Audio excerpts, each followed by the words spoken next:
Hey, everybody, I'm Rich G. And I'm BJ Flagg, and this is episode 316. How does your business make money? A reality check. This is, you have to admit, this is going to be one of those episodes where we have to talk some hard truth, Rich. Yeah. So I want to just say thank you and welcome to everybody for another episode of the Best Small Business Show. I'm your host, BJ Flagg.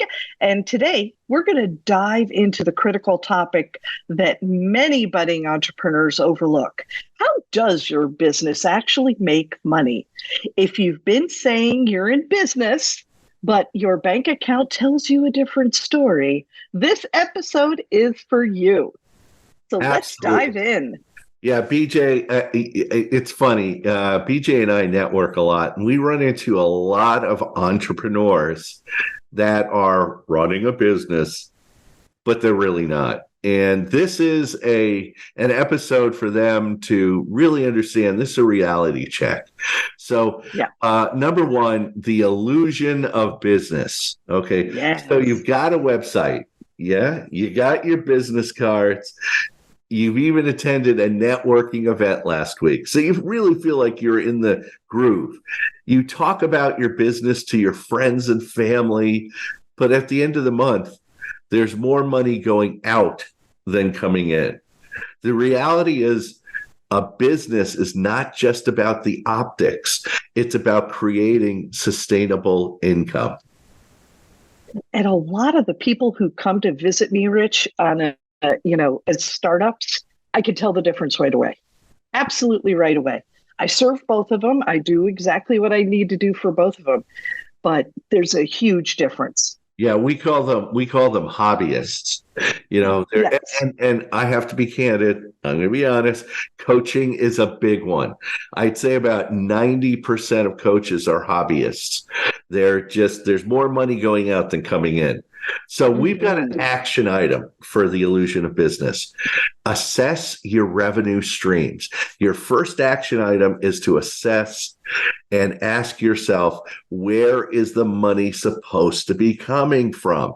If you can't answer this question clearly, you must return to the drawing board, because if more money is going out than coming in, there needs to be a switch at some point that switches Oh it. my gosh, yeah. Yeah. Oh yeah.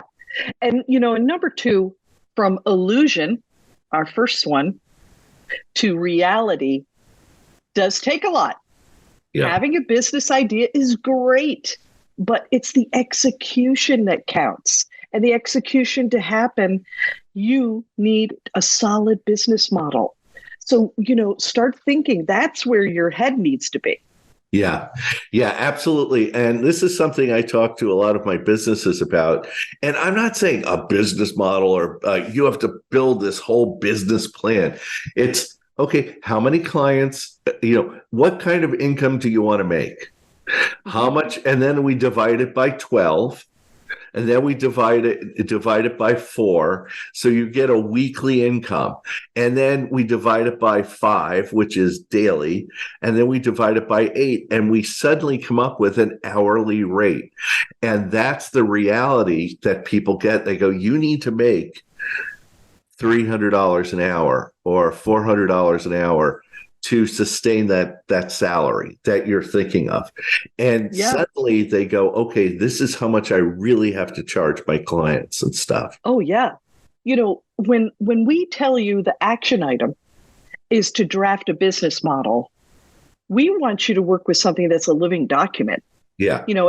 As a budding entrepreneur, you should have a business revenue model in place, just like Rich was talking about. Whether it's a subscription service, a one-time purchase, affiliate marketing, or a combination, be sure that you know how to make money. All these ones that are, I'd hate to say it, pyramid schemes. Yeah. The companies that want you to sell product for them. Um, they all have a extreme business model. That thing has been fine tuned like a violin. You need to have something that you can begin to mold and make changes and be part of, and really know it. Know it like you would be able to tell somebody in 10 minutes what you do. So it's Excellent. super important. Okay, number 3 is monitoring and metrics. Okay, and BJ beat this into me. The data doesn't lie. If you're not making money, you're not running a business. You're running a costly hobby. And a very costly hobby. Very costly. And that's why we call people hobbyists. It's just yes. And when I think of the amount of energy you're putting into it, and you're getting dressed and you're going to that networking event and you're going and doing that and all that kind of stuff, I just sit there going, oh my gosh, take a week off, make the model, get your metrics, understand what you got to be doing. And I understand a lot of people come out of corporate, Rich, and they are so burnt from having to do those quarterly budgets and, let's get to the facts on that and all that kind of stuff. And they don't want anything to do with it. Well, guess what? You got to have a quota. Yeah. It's what it is. And it could be as simple as, I need to have this much money in my checking account every month to pay bills. That's fine. It doesn't have to be very complex. But we get caught up into it, and there are a lot of people out there. And BJ, you and I could name at least 20 people we've met in the last, 5 to 10 years it was a joke. You just sit there and you talk to them and you go, that's not a bit. How much money are you really making? You're just not. Yeah. But give us an action step, because I think that is imperative in this step. Yeah, this is big, is set key performance indicators. You probably heard of them as KPIs. So define and set your KPIs.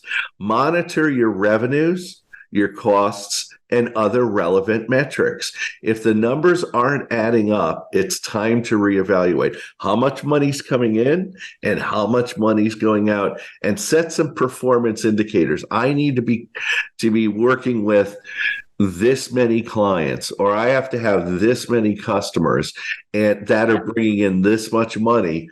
That will assess how much money's coming in, how much money's going out. Yeah. I always like to say you have to, you also have to put a little bit of cushion in there. Yes. Because you got to pay your taxes. You got to pay for the surprises. You got to pay for the part-time employee that you didn't realize you had to have. So there's, definitely cushion. Number 4, revising and adapting.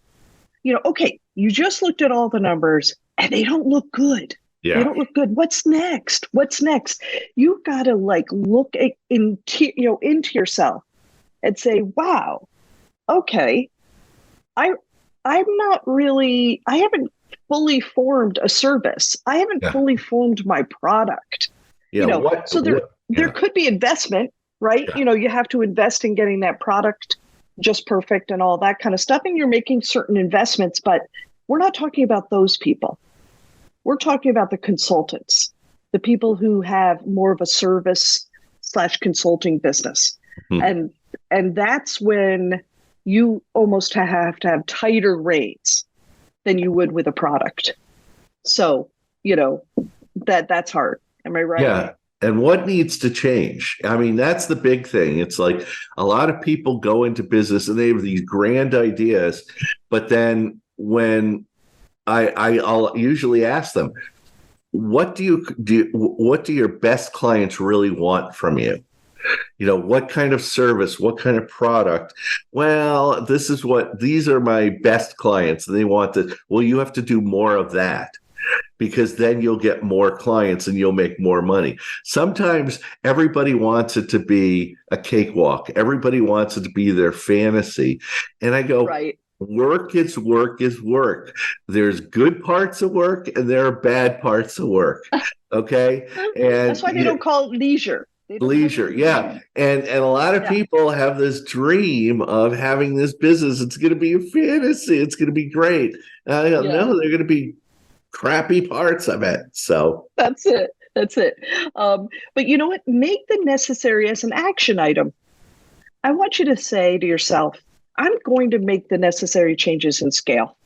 I'm going to adapt my business model. I'm going to cut unprofitable activities. I'm going to focus on what is actually bringing in revenue. Once you find what works, scale it. Yeah. Absolutely scale it. Get a professional to help you scale that thing. So, we're all about you having incredible action steps. So in conclusion, remember, calling yourself a business person is easy. Being one requires a clear path to profitability. So take these action steps seriously. Assess your revenue streams, draft a solid business model, set your KPIs, and don't be afraid to adapt and scale. And this week, I think BJ and I have knocked it out of the park with our book resource, Profit First by Mike Michalowicz. Mike has written so many, the Pumpkin Plan and everything. Oh my gosh, so First many. Is the Bible. It's a revolutionary guide to flipping the traditional accounting script. Instead of running your business on the basis of sales minus expenses equals profit, Michalowicz argues that a subtle shift to sales minus profit equal expenses can make all the difference in ensuring your business is profitable from the get-go. This book is particularly useful for entrepreneurs transitioning from a hobby or a side gig into a fully fledged business. This is a great book. Oh, I love it. I love it. I wanted to just share 3 different takeaways that just blew me out of the water. It redefines the accounting principles. So your focus is completely different. You have this, it challenges the traditional accounting equations by putting profit first. So your focus, all of a sudden, it's profit. Mm-hmm. It also has incredible practical tips and techniques, gives you step by step, so you can immediately put these things into action for your business. And oh my gosh, the case studies are real life business scenarios that are illustrating the points. So if I was going to buy this book, I would buy it just for the case studids. Yes. Totally. Right. So who should read this book? Who should read this book? Budding entrepreneurs. Yeah. Who want to ensure profitability from day one, small business owners who need help with cash flow, and anyone interested in understanding the psychology of money as it pertains to business. Boom. Read the book. That's your job. Thank you for tuning into the Best Small Business Podcast. If this episode has been valuable to you, subscribe and share it with other budding entrepreneurs who could benefit. And that is it for this week. You can reach out to me at newrenew.com, and you can find Rich at richg.com. Thanks to our editor and producer, Richard Scalzo. And have an unbelievable week, and we'll catch you later.